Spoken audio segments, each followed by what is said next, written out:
welcome to the second episode of Advice You Didn't Ask For. I'm your co-host, Hannah Dietzenbach. And I'm Ella Sears, your other co-host. Thank you guys so much for all the love and support on the first episode. We really appreciate you tuning in again for our second episode. For those of you who might be first-time watchers, we will do a quick introduction of our podcast before getting into it. Advice You Didn't Ask For is a podcast focused around giving advice to students around the high school age. Students from our school send in anonymous submissions, and we give them our thought-out advice. Even if you don't go to our high school, you can still send in a submission. Please email us at adviceyouDidn'tAskFor1@gmail.com. We did change our email address, so please send your submissions to this email and this email only. For today's episode, we're talking about friendship fallout, when to walk away. We discuss how to be part of a social circle, drama in friendships, and how to have a friendship breakup. Hannah's going to kick things off with the first submission. Okay, so here is the first story. What to do when you're on a team but don't feel like you're a part of the social circle within the team. First off, you got to kind of figure out why no one really wants to hang out with you or why they're disincluding you from things. So I would start, just find someone that you're like originally closer with and then talk to them, figure out, like, just ask them, do you see me doing something wrong, or do you notice that they're also not including me in things? Because that could also just be in your head. You could kind of just be paranoid about that and making that up in your own head and no one else notices it because it's not that serious. Yeah, I would like find someone on the team that you're like closest with and like try to make a connection with them, because if they're part of the social circle, if you like try to pitch your way in like with one girl, you're probably going to get invited into the whole group eventually. And I don't know, just like try to be fun loving, supportive of everyone, like try not to have an attitude, like just being really inclusive and really honing into that team dynamic is a way for you to get included into that social circle. Mm-hmm. But I also know it can be hard because some girls have been together since day one. They were on that team since third grade. They've been playing together. And if you come in and you're in a different grade or you're transferring to school, those can like negatively impact you in a social circle, if that makes sense. Yeah, I would just say try not to take yourself too seriously. You have to remember that it's just it's a sport, it's a big deal, but it's really not. Just try to be friendly, just have fun with people. That's how you're going to make friends. Don't take everything in life so seriously. Just giggle, try to make people smile. Yeah, because it's a high school sport, like you said. Like, everyone's just there to have fun. They're choosing to spend their own time there. No one's paying to be there. Mm-hmm. Like, everyone is just trying to have a good time. And you always succeed further in the sport, too, if you're having a good time and have a good team connection and have a good team dynamic. Yeah, I do agree with that. Like, no one's out there just hoping to dislike you, just to not be friends with you. Everyone wants the common goal of coming together and making a good team. So I don't think they're doing it on purpose. So for the next practice, I would really probably just focus on trying to like make a new friend, or like the friend that you do have, trying to make a big connection with them. And then like Ella said, like take that time to talk to them, like, hey, is there anything I'm doing wrong? Is there a way I can get invited to the next hangout? And I also know like a lot of teams, like we go to Culver's after, like is there a restaurant you could go to after with all of them, and just like try to build your part, like be part of it. Yeah, make sure you're involving yourself in more than just the sport. And then going along with what we said before, when you talk to your friend, do self-reflection afterwards. Go home after practice and just think about it. Maybe write it down. Write down your thoughts day by day, and then that'll help you grow with your mindset just to figure out what you can do to make your team better, more successful. And then like if you watch like game film, you also can see yourself on the bench and be like, oh, like I'm like excluding myself on the bench and like not sitting by the other girls. So like maybe when you're out of the game, make sure you're still engaging in the game and still like communicating to your friends on the bench and stuff, because that's how you can also make new friends. Yeah, because coming from someone who played a sport and didn't really get off the bench much, you have to have fun. You have to create that connection with your teammates, even if you're not necessarily the one playing the most. You just cheer for them. Make up a silly cheer, something that makes you look forward to practice and games, because then your energy will show. Well, it'll rub off on them, and it'll just make everything more fun. You'll start finding friends. You'll make the connections. So I really hope that you can make those connections, and I hope that works for you. So I think Ella's going to read now the second submission. Yep. Okay, the second one. My friend claims to be my bestie, but hangs out with everyone except me. She used to always hang out, but is low-key replacing me without admitting it. But I can see it. What do I do? I feel like she's claiming to be your bestie but not doing the motions to be your best friend, like not putting in the effort. So I would probably start with just talking to her about what you're feeling and being like, is there something I did that I don't know of? Is it something that I said? And like really like try to figure out if there's a root of the problem. But it also could just be growing up. Growing up just creates distance. Yeah, I would also, if she's your bestie, you shouldn't be questioning that. If you're questioning her friendship, she's not your bestie. She's not even probably your friend. And I feel like you have to think about that too. And reflect on how she's been treating you. Like, is this more recent? Is this just like a sudden anxiety that you're feeling, or has she actually been showing things that she's gonna like drop off, like she's kind of losing you, you're losing her? And also remember that friendship is like a two-way street. Like you have to put in the effort to hang out as much as they put in the effort to hang out. So you always can try like, hey, you want to go get food, or hey, you want to go do this. And if they like start to reject you, then you can feel that feeling they don't want to be your friend. But like maybe you're waiting for them to ask when you should be the one asking to hang out too. Yeah. You can't just hold back and wait until they say something. They might be waiting the same thing for you. They might be waiting for you to reach out and just be like, hey, do you want to do blah, blah, blah. You could make the first move and that could help. It could really fix things. Yeah, and I don't know, like staying more active on Snapchat, like sending them like TikToks or whatever, like keeping it silly and goofy, and then like just keeping an eye out for those like moments, like if they like keep on distancing you with you. Yeah. I don't know. I would say just tell them, I feel like we need to talk. Like, I don't know what's going on with our friendship. Maybe this is just in my head, but this is what I'm seeing. And then if they feel the same way, then you can talk about it. And if you want to fix it, then you can go about fixing that. But if it's going to become more of a struggle and it's going to break you guys more apart, then maybe don't be friends with her anymore or distance yourself. Maybe like kind of keep her friendship still, but go on the search for other new friends. So you have someone if that ends up falling apart. Like try being friends with different girls, different groups. So then you have someone to lean back on if that one falls apart, because that would really suck. Like I wouldn't want you to lose all your friends, because that would suck. Okay, Hannah, let's move on to the next one. Okay, so for the third story, there's this girl that keeps on starting drama when there doesn't need to be. She talks behind my back and others' back. She's negative a lot of the time, and she prioritizes other people over us. Should our friend group stay with her?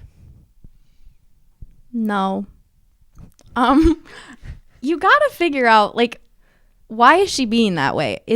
Are you doing something? Is your friend group the issue, or is she really the issue? And I would say if your friend group feels that she's an issue, then she probably is, but make sure you guys aren't being toxic and just disincluding her from things, and she's saying this stuff, and maybe you're saying the same things as her. You're just not taking it as you're being as negative as her, even if you are. Yeah, and I feel like maybe the one in the friend group that's like closest with her, someone can like talk to her and be like, hey, we heard all this negative stuff. Is there a reason behind it? Is there something we're doing? And like maybe find like the root cause. And if there isn't really a root cause, be like, hey, can you please stop it? Because our friend group doesn't really appreciate that. So there will be consequences if you keep on continuing these actions. So like have a one-on-one conversation with her. Yeah, and I would say don't just confront her about it and be like, you're the problem, you're the issue. Ask if you're doing something and how you can change if that's what she wants, and tell her, if I need to change, what can I do? And then if you're willing to do that, go for it, change it. And then if she wants something that's like totally outrageous and you're like, no, that's not me, then move on. Like slowly distance yourself. Tell her, I'm sorry, that's just not me. I can't do that. And it's always easier to like be the bigger person and be like, what am I doing wrong? Because then they would be more open to talk than if you just start blaming them. And do not have the whole friend group get her in a room and like call her and like start blaming her, because that is not going to solve any issues. No. If you do that, the friendship's basically going to be over, because that's just targeting, and no one wants that. No one would feel safe with that. And it also says that she's negative a lot of the time. So I wonder, make sure there's nothing like going on her home life or her sports team or her other friendships. Like there might be a root cause for her being negative all the time. Like she might be actually going through something like mental health. So if someone is closer with her, maybe have a personal conversation with her. Like, hey, is there something we can do to help with your mental health? Because we've noticed this negative energy from you, and this isn't really like you. So maybe seeking out having her talk to the counselor, anything like that. Yeah, and maybe she just really just needs space from the friend group. Maybe her distancing herself, eventually she's going to realize, oh man, I really do miss their friendship. I should really work and become a better person so I can stay friends with them. Because she might really just miss that. And she just needs to remember, oh, this is my life without these amazing friends. And then she'll come back in.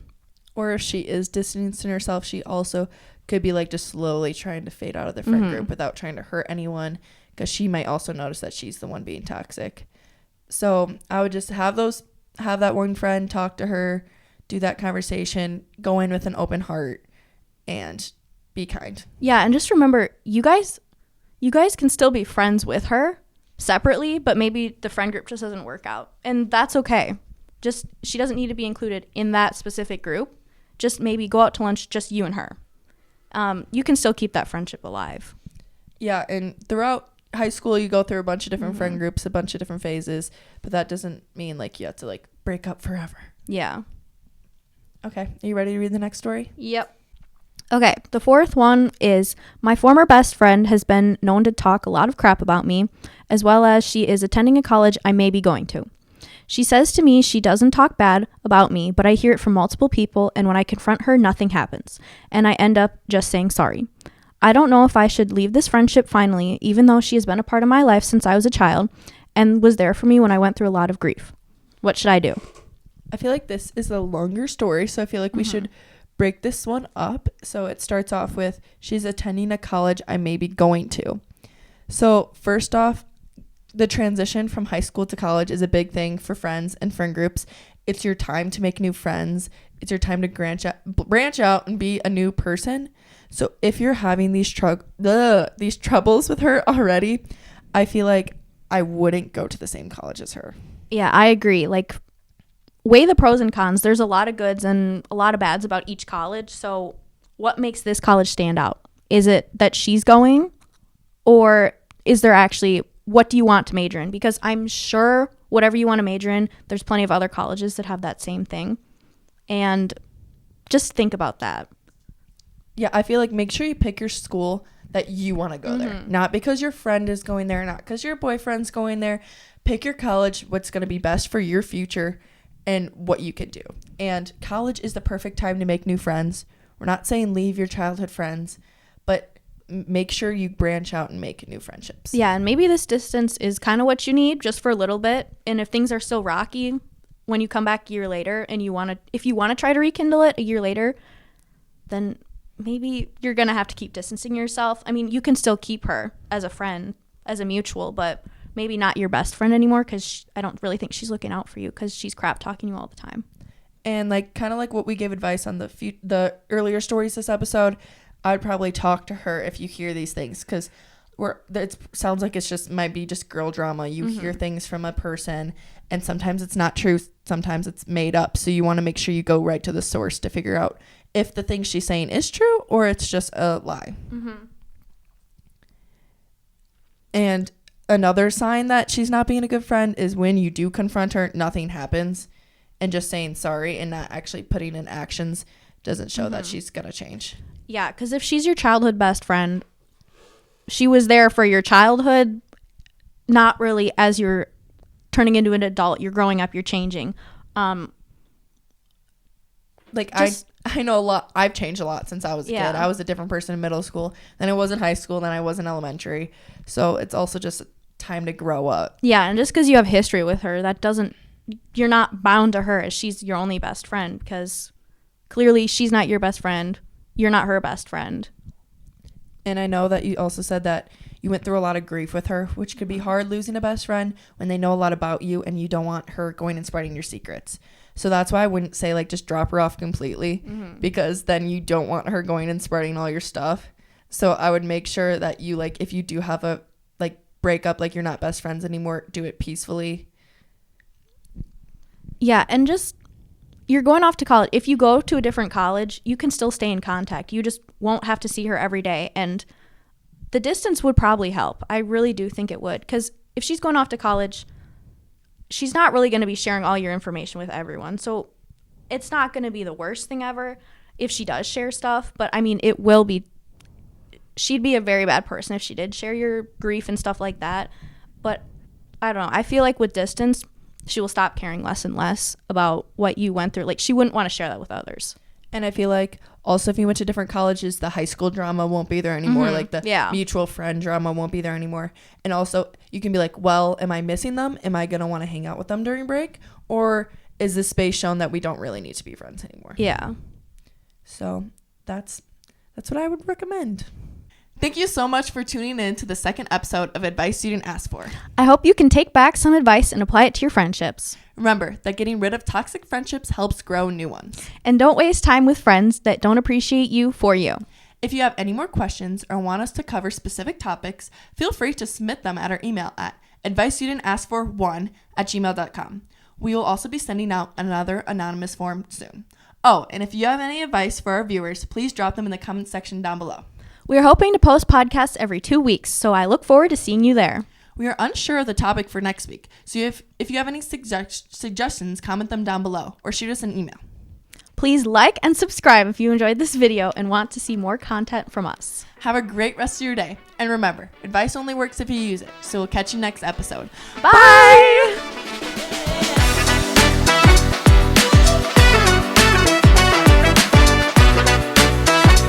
We did it. Wow, that was so good of us. Yay! Pickles every minute. Yeah. Sour pickles. Part of the social circle within the team. I'm going to re-say that because I didn't like how I said social circle. Are you ready, Keller? Call. Social circle. Okay. Hannah, baby girl, what's up next, queen? And Keller. dog died. Vinny! Vinny! Come here! We love trombones. But now our flow is gone. Yes, I am sweating. I am. Break up with it. I'm sorry. I can't. When I look at Hannah, I can't think. I need to look at the camera. Am I just so beautiful? The pickle really scares me and Ella. I'm like, oh. Okay, go ahead. Energy, passion, pronto.